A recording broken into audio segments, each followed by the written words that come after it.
Hello and welcome বন্ধুরা, trading psychology YouTube চ্যানেলে আপনাদের সকলকে জানাই স্বাগত। আজকে আমরা বেসিক্যালি একটা ভুল নিয়ে আলোচনা করব, ঠিক আছে? যে ভুলটা 90% ট্রেডার্স করে গোল্ডে ট্রেড করার সময়, ঠিক আছে? তো বেসিক্যালি আপনিও হয়তো এই ভুলটাই করছেন, যার জন্য কিনা আপনি গোল্ডে প্রফিট করতে পারছেন না। কিন্তু যারা গোল্ডে এই ভুলটা করা ছেড়ে দেয় তারা কিন্তু অগাধ টাকা কামায়, জাস্ট টাকা ছাপায় তারা, ঠিক আছে? সো চলুন আজকে আমরা বেসিক্যালি যে ভুলটা নিয়ে আলোচনা করছি সেটা যদি আপনি করে থাকেন এবং তাহলে সেটা থেকে আপনি বাঁচবেন কী করে সেটা নিয়ে আজকের আমাদের এই ভিডিওটা শেষ পর্যন্ত দেখুন, তাহলে আপনি বুঝতে পারবেন যে আসলে আপনাকে এই ভুলটা কী করে খাচ্ছে এবং আপনি বাঁচতে গেলে কী করবেন, ঠিক আছে? So let's go. তো আজকের ভিডিওতে আমরা যে ভুলটা নিয়ে আলোচনা করব সেটা হচ্ছে ওভার ট্রেডিং, ঠিক আছে? সো ওভার ট্রেডিং হচ্ছে এমন একটা কনসেপ্ট যে জিনিসটা প্রত্যেকটা মানুষ করে, ঠিক আছে? প্রত্যেকটা মানুষই করে যারা কিনা লস মেকিং, ঠিক আছে? এটার কারণ দুটো হয়, ঠিক আছে? কীরকম দুটো কারণ? এক হচ্ছে মার্কেট 24/7 চলে, তার জন্য তারা হিউজ ট্রেড দেখতে পায়। তারা অনেকক্ষণ সবসময় স্ক্রিন অন টাইমে বসে থাকে বলে তাদের এসওটি অনেক হাই, স্ক্রিন অন টাইম, ঠিক আছে? তারা সবসময় মার্কেট দেখছে, তারা ট্রেডও দেখতে পাবে, সেখানে তারা এন্ট্রি করবে। আর একটা কী কারণ, সেটা হচ্ছে যে সোশ্যাল মিডিয়া, ঠিক আছে? সোশ্যাল মিডিয়া কীভাবে দায়ী সেটা বলে দিচ্ছি। সোশ্যাল মিডিয়ায় অনেক ইনফ্লুয়েন্সার আছে যারা হচ্ছে স্ক্যাল্পিং করে, ঠিক আছে? তাদের স্ক্যাল্পিং করার টেকনিক যেটা সেটা এরকমই যে তারা হচ্ছে একটা ট্রেডে এই এন্ট্রি করলো, প্রফিট যদি দেখায় বুক, লস যদি দেখায় বুক। তাদের রিস্ক ম্যানেজমেন্ট এত হাই থাকে যে তারা প্রফিট হলে 20,000 টাকা বুক করতে পারে, লস হলে তারা 5,000 টাকা কি 10,000 টাকায় কেটে বেরিয়ে যেতে পারে, ঠিক আছে? সেই জিনিসটা নর্মাল রিটেল মানুষ বা যারা নতুন শুরু করছে তাদের কাছে থাকে না, কিন্তু তারা ভাবে যে আমিও এইভাবেই একটার পর একটা ট্রেড করে করে করে করে করে করে দিনের শেষে ঠিক প্রফিটে ক্লোজ করবো, কিন্তু আসলে সেটা হয় না, ঠিক আছে? সো আমি বলবো না যে এই কনসেপ্টটা ভুল, এটা ভুল নয়, এটা ঠিক, কিন্তু এটার জন্য হিউজ স্কিল দরকার হয়, ঠিক আছে? এটার জন্য যে স্কিলটা দরকার হয় সেই স্কিলটা জাস্ট মানুষের মধ্যে থাকে না, খুব কম মানুষের মধ্যে থাকে যারা কিনা ওই জায়গাটা অ্যাচিভ করতে পারে, এবং তারাই ওই লাইভ ট্রেডিংয়ে বা ছোটো ছোটো জিনিসগুলো নিয়ে দেখায় যে আমি এইভাবে ট্রেড করলাম, এবং তাদের কোয়ান্টিটি বিশাল হাই থাকে, তাই তাদের প্রফিটটাও বিশাল হাই থাকে, ঠিক আছে? ব্রোকারেজ নিয়ে তাদেরকে অত চিন্তা করতে হয় না। বাট আমাদের ক্ষেত্রে কী হবে, নর্মাল মানুষ যারা কম টাকায় ট্রেড করছে তাদের কাছে ব্রোকারেজটাও একটা ম্যাটার করবে। আপনারা যে কোনো ফরেক্স ব্রোকার তুলে দেখুন, হিউজ ব্রোকারেজ, হিউজ। আপনি যত টাকা প্রফিট করবেন তার 2 গুণ 3 গুণ ব্রোকারেজ চলে যাবে। So always wait for not that, always wait for not that, এটার জন্য ওয়েট করবেন না, এটার জন্য ওয়েট করবেন না, ঠিক আছে?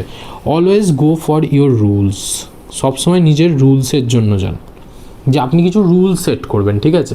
বেসিক্যালি এবার আমি বলছি যে ওভার ট্রেডিংয়ের মেন সমস্যাটা কী হয়। মার্কেট ধরুন এরকম একটা রেঞ্জের মধ্যে ফেঁসে আছে, আমরা দুটো জিনিস জানি। ফার্স্ট হচ্ছে কনফার্মেশন ছাড়া ট্রেড নেব না, যা মার্কেটের কনফার্মেশন চাই। আর নেক্সট কি, নেক্সট হচ্ছে কোনো একটা স্ট্রাকচার ব্রেক হবে তবে আমরা ট্রেড করবো, এই দুটো জিনিস আমরা জানি। এখানে দেখুন মার্কেট হয়তো এখান থেকে এখান পর্যন্ত একটা বিগ রেঞ্জের মধ্যে ফেঁসে আছে, তো মার্কেট প্রথমে উঠলো, পড়লো, এখানে উঠলো, এখানে আপনি কী হলেন, কনফার্ম হলেন। এখান থেকে এসে যখন আবার এখানে উঠতে যাবে তখন হয়তো আপনি এন্ট্রি করছেন, এখানে এসএল রাখছেন, মার্কেট গেল কিছুটা, হয়তো আপনার ফরে গেল, তারপর ওখানে একটা রেজিস্ট্যান্স ছিল যেটা আপনারা মিস করে যান। কি না, আমি তো এখানে কনফার্মেশন পেয়ে নিয়েছি, দুটো ব্রেকআউট অফ স্ট্রাকচার হয়ে গেছে, তো মার্কেট তাহলে উঠবে। এখান থেকে রেজিস্ট করে মার্কেট ধপাস করে আপনার স্টপ লসটা খেয়ে নিল, আপনি দিয়েও দেন স্টপ লস। তারপরে কি আপনি প্ল্যান করছেন এটা যে আচ্ছা এখানে একটা ব্রেকআউট অফ স্ট্রাকচার হয়েছে, এখানে তাহলে নামছে, এখানে আবার একটা এন্ট্রি করি, আবার মার্কেট কোথাও না কোথাও থেকে ঘুরে গিয়ে আপনার স্টপ লস খেয়ে নিল। এই যে জিনিসটা, অর্থাৎ রেঞ্জ বাউন্ড মার্কেটে আপনি এসএলের পর এসএল দিয়ে যান, কিন্তু আপনার কেন জানি না মনে হয় যে হ্যাঁ এটাই ঠিক, এইভাবেই আমি ট্রেড করতে পারবো। এটা আদৌ উচিত নয় এবং এটা আদৌ সুইটেবল নয়, ঠিক আছে? এর থেকে বাঁচার জন্য কী করতে হবে, সিম্পল নিজেকে রুলস ফলো করতে হবে।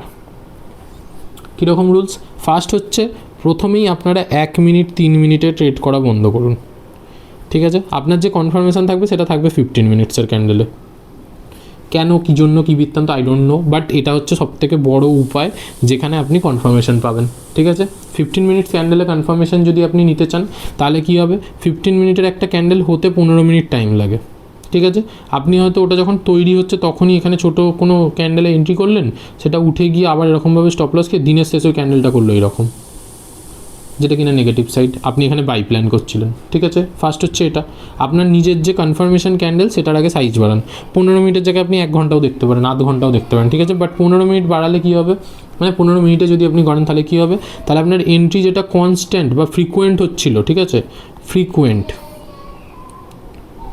সেটা ফ্রিকোয়েন্টলি হবে না, ঠিক আছে। নেক্সট কী করবেন, নেক্সট হচ্ছে একটা ডেলি বায়াস রেডি করে আসবেন।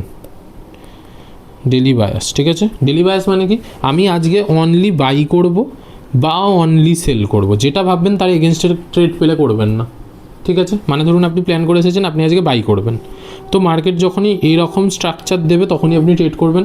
আদারওয়াইজ যদি ও কোথাও থেকে ঘুরে গিয়ে এরকম একটা হেভি ট্রেড দেখায় যে হ্যাঁ এখান থেকে হেভি পড়বে, হেভি পড়ে গেলেও আপনি ট্রেড করবেন না। বোঝা গেল দুটো। লাস্ট যেটা সেটা হচ্ছে ডেলি